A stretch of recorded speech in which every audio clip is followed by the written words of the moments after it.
Hello, folks. Welcome back to Reality Check with Arvind Swaminathan. This one is part 2 of this farmers' agitation, so called. Now, the more you look at it, you see how involved it is. It's not just the demands they're making, but why are they coming to Delhi? All their demands have nothing to do with the central government. All these are state subjects. They come under the purview of the state government. So why are they coming to Delhi? Agriculture, according to the constitution, is a state subject. Irrigation, water, electricity, land acquisition, they're all state subjects. So why do they want to come to Delhi? This is not the capital of Punjab state, is it? So why are they being sent here? Who's behind it? Is it Mr. Bhagwant Singh Mann, the Chief Minister of Punjab? Or is it Mr. Kejriwal, who's head of the so-called Aam Aadmi Party, who's making Bhagwant Singh Mann send them here to create problems for the central government? You see, the demands they're making, no government can accede to them. It just isn't possible. And yet it is so involved that it could destroy the whole country. Yes. Okay, let's look into it. The banks, especially the nationalized banks in India, have finally turned the corner. They're doing well. In fact, recently the news came through that the most profitable company or concern in India was not the Ambani Group or the Adani Group, but the State Bank of India. Until 2014, they were all sick under the UPA government. Why? The UPA government or its officials used to lean on banks to give loans to people whom the banks knew would never repay.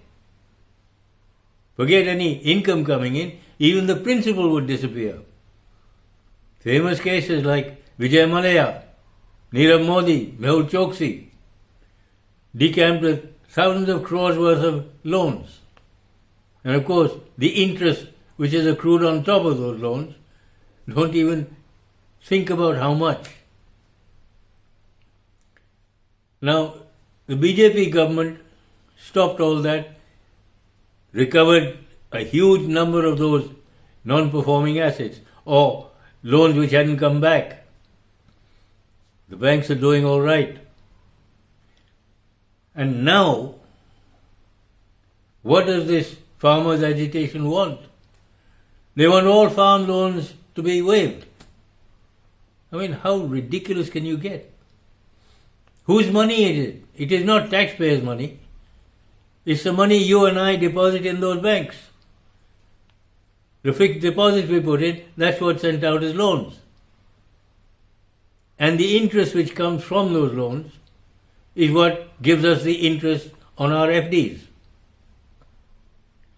Now, if those loans and the interest don't come back to the bank, what happens? The banks go bankrupt. And it's not just in Punjab they want it all over India. You think about that. Can any government accede to that? No. In any case, it's a state subject.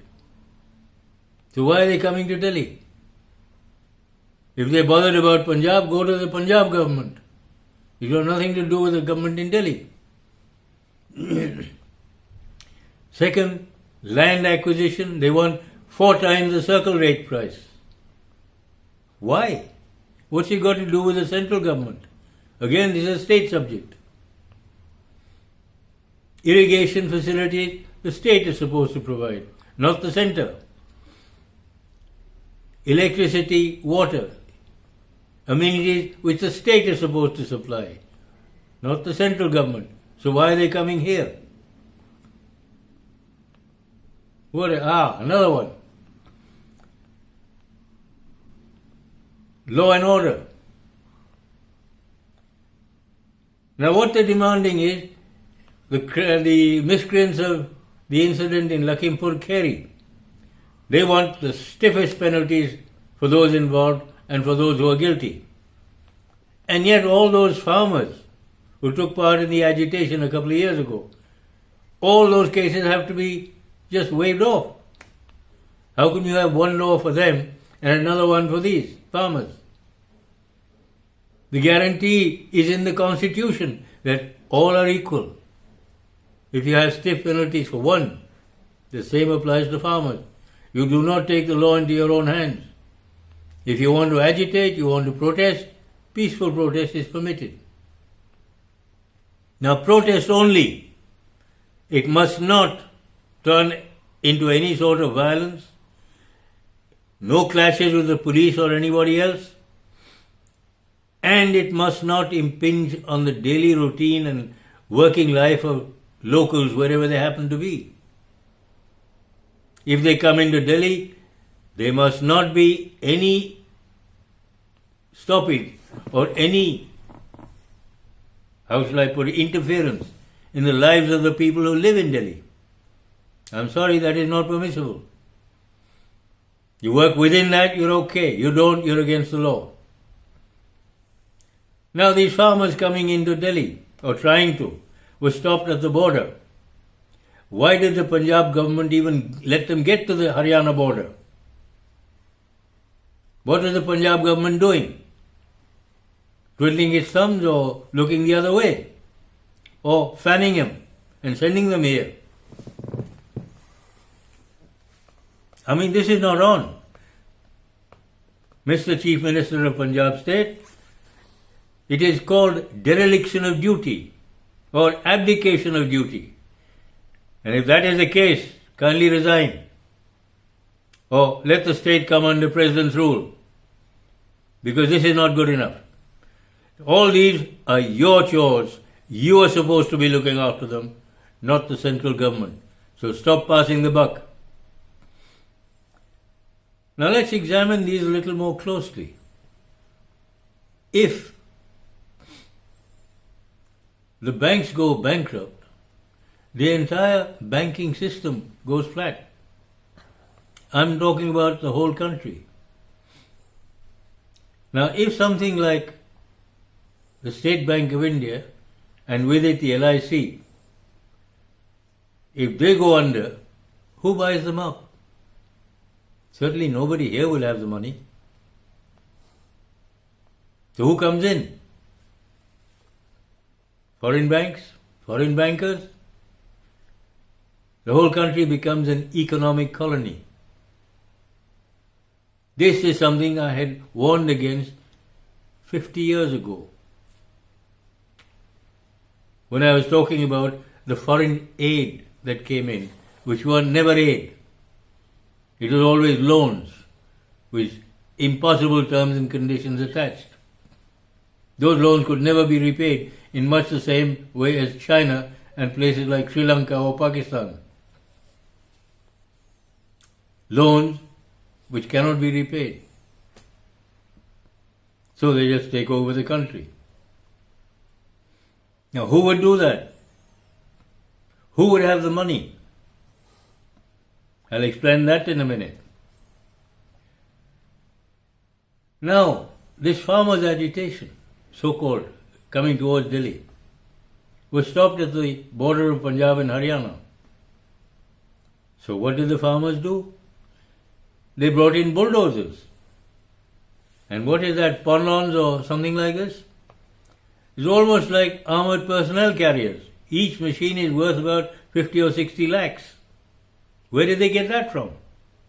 Poor farmers coming with such machinery? Where did they get it from? You got another 1,500 tractors and trolleys. If they can afford those, you don't call them poor farmers. Where did they come from?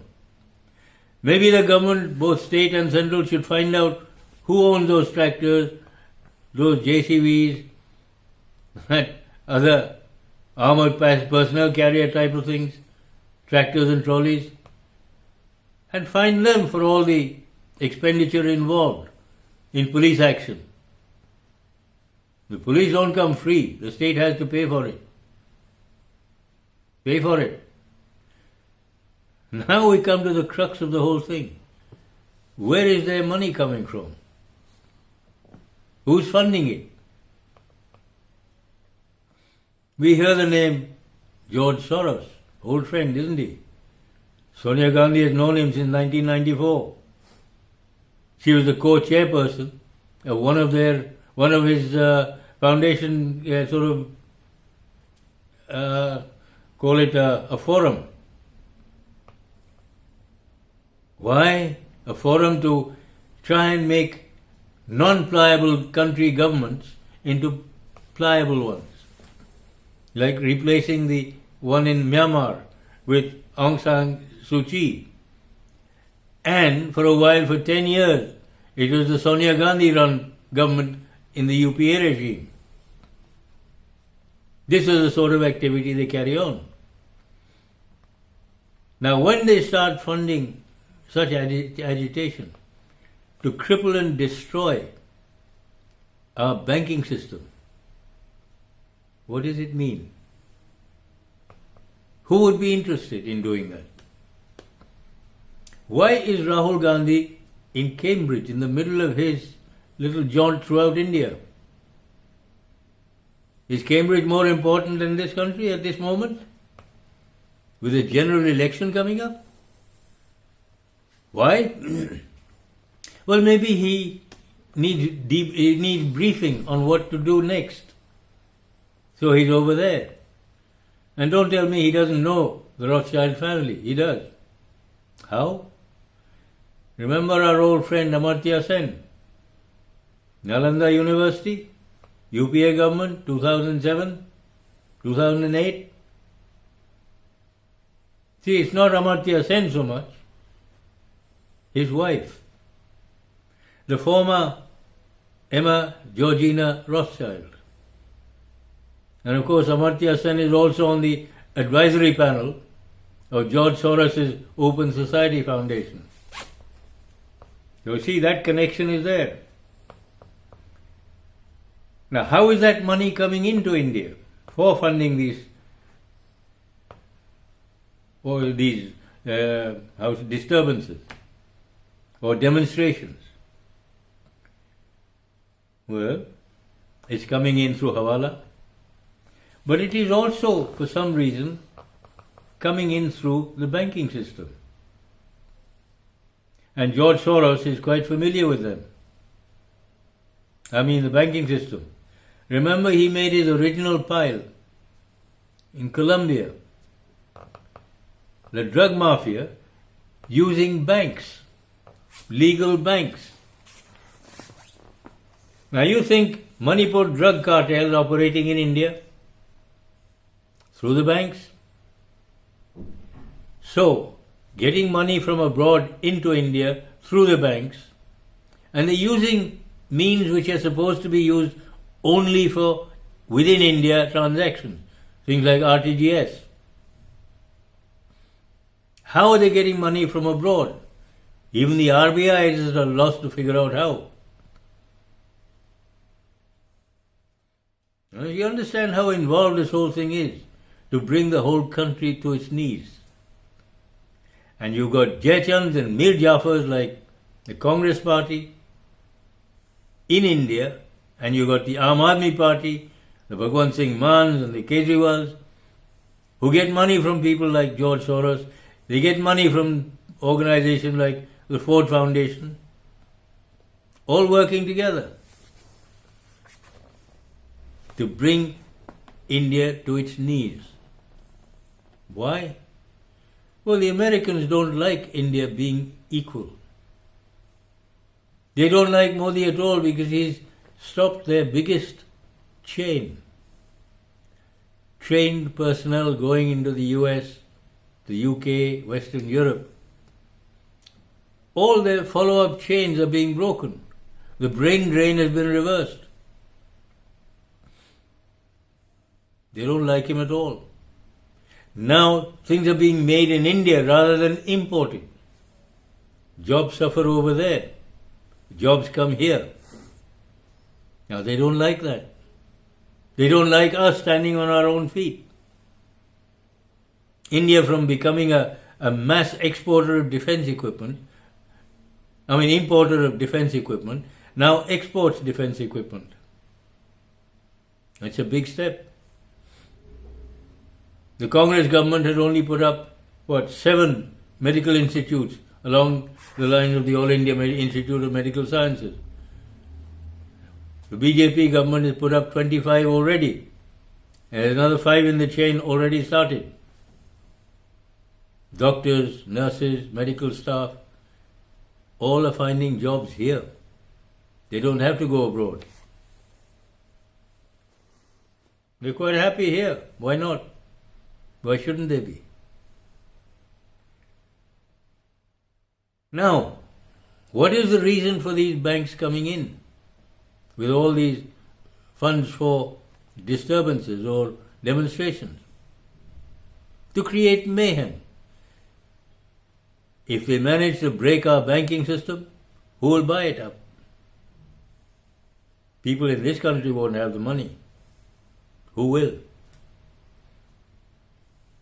Our friends, the foreign bankers. Now, who are the foreign bankers? HSBC, Standard Chartered Bank, DBS Bank, Citigroup, all owned by one family. Back to square one, same problem. Why are they so obsessed to colonizing India all over again? And why are these Mir Jafars or Jaichans, like Rahul Gandhi and Sonia Gandhi and Kejriwal and so on, why are they so interested in selling India into slavery all over again? Under the promise or guise that they will be the agents of these foreign people in India. What kind of monsters are they? And we're actually voting for them? Are we that stupid? I hope not. Now the other part of all this is trying to destroy India is one thing, but to destroy Hinduism. Why? Isn't this going to the extreme that anything foreign is good, anything local or Indian is no good? The only local religion is Hinduism. You want to destroy that? I have always said, or certainly for the last 50 years or so, that the Congress Party is a Muslim League in the guise of a non-Muslim sounding name. The government in Karnataka has proved that. In this budget recently, they said 100 crores just for the upkeep and maintenance and improvement of Waqf Board properties. 200 crores for churches and such, churches maintenance, rebuilding and so on. Anything for the Hindu temples? No. Not 1 cent, not 1 paisa. Forget rupee, not even 1 paisa. Even worse, they've decided to put a 10% tax on all donations to Hindu temples. Can you get more ridiculous than that? Where will that money go? To look after to pay for the promises you've made to the Waqf Board and Christian churches? Why? Have they gone mad? Or is that Muslim vote bank so important that 80% of the population of this country can go jump in the lake? They don't want us. They don't want Hindus at all. Why? The Congress Party, I know, doesn't want Hindus. That's why they gave the Waqf Board such sweeping powers that in 1995, the Waqf Act 1995 says they can go anywhere and claim any piece of land, it becomes theirs. Can you get more diabolical than that? That's the other half of the divide, the destruction of India. Well, I hope to heaven that the voter in India sees through this.